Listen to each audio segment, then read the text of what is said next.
O que foi o Tribunal do Santo Ofício? Como ocorreu a Inquisição? Responsável por perseguir estudiosos das mais variadas áreas, o Tribunal do Santo Ofício foi criado em 1231 pelo Papa Gregório IX. A data, no entanto, é algo mais formal, pois antes da Inquisição existir oficialmente, outros papas já tinham publicado orientações similares. Inicialmente, as investigações começaram na França, Alemanha e Itália, mas depois ganharam força em Portugal e Espanha, e, consequentemente, em suas colônias.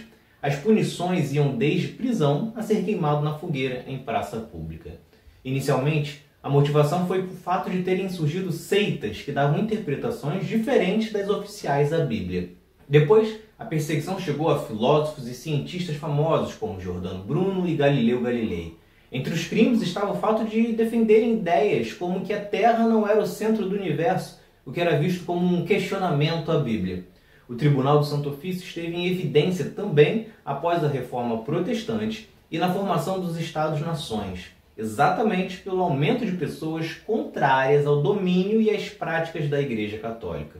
Os judeus também foram perseguidos e tornaram-se cristãos novos, em grande maioria de maneira forçada.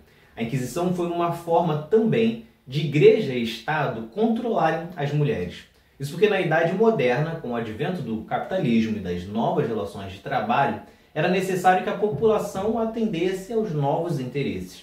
Na ocasião, mulheres tinham conquistado certas lideranças em terras comunais e foram chamadas de bruxas pelo conhecimento em ervas medicinais. Paralelo a isso, após a Peste Negra, a Europa precisava ser repovoada e entre esses conhecimentos estava o de métodos contraceptivos. Algo que não era bom para a economia, nem o Estado e nem a Igreja.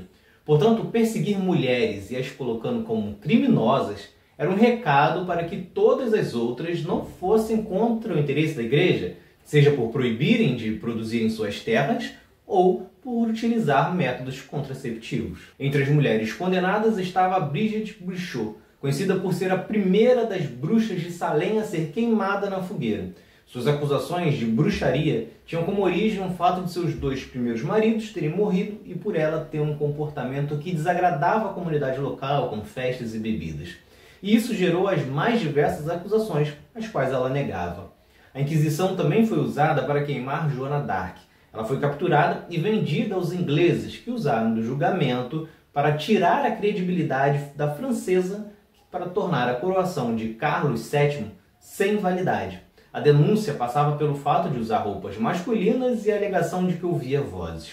O declínio das ações da Inquisição ocorre com o surgimento de ideias iluministas no final do século XVIII. Foi um momento de questionamentos aos ensinamentos religiosos, o advento da filosofia e a separação entre Igreja e Estado. Foi um movimento tão forte que a Igreja Católica não conseguiu mais impedir e teve que realizar contra-reformas para se adequar ao pensamento dominante da época. Isso levou à extinção do tribunal de forma oficial em 31 de março de 1821. Não há um número oficial de mortos. Segundo documentos divulgados pelo Vaticano, de 125 mil julgamentos na Espanha, 1,8% dos investigados foram mortos.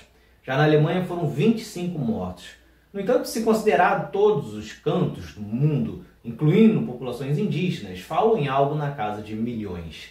A Inquisição também ocorreu no Brasil. Os governos de Portugal e Espanha usaram justificativas ideológicas, ou seja, religiosas, para justificar a expansão de terras. Aqui não havia uma estrutura fixa e sim contava com a visitação de um agente oficial do Tribunal do Santo Ofício. A primeira foi em 1591 e ocorreram outras 3 até o fim do século XVIII. Desta forma, a maior parte da Inquisição no território brasileiro dependia de agentes associados, ou seja, membros do clero que colaboravam com o tribunal. Para participar, precisava comprovar a fé católica e não ter ascendência judaica, muçulmana, indígena ou de pessoas negras, segundo definição do Santo Ofício. Essas pessoas recebiam isenções de impostos e alcançavam cargos importantes na administração colonial. No Brasil, a Inquisição seguia o movimento econômico, por isso teve atuação mais forte em Pernambuco, Paraíba, Bahia, Rio de Janeiro, Minas Gerais e Pará. As principais investigações eram relacionadas aos cristãos novos, judeus convertidos, além de mulheres tidas como bruxas e indígenas. Um dos casos que tem sido mais julgados recentemente é o de Chica Manicom, que foi a primeira travesti brasileira e que também foi perseguida e forçada a usar roupas masculinas.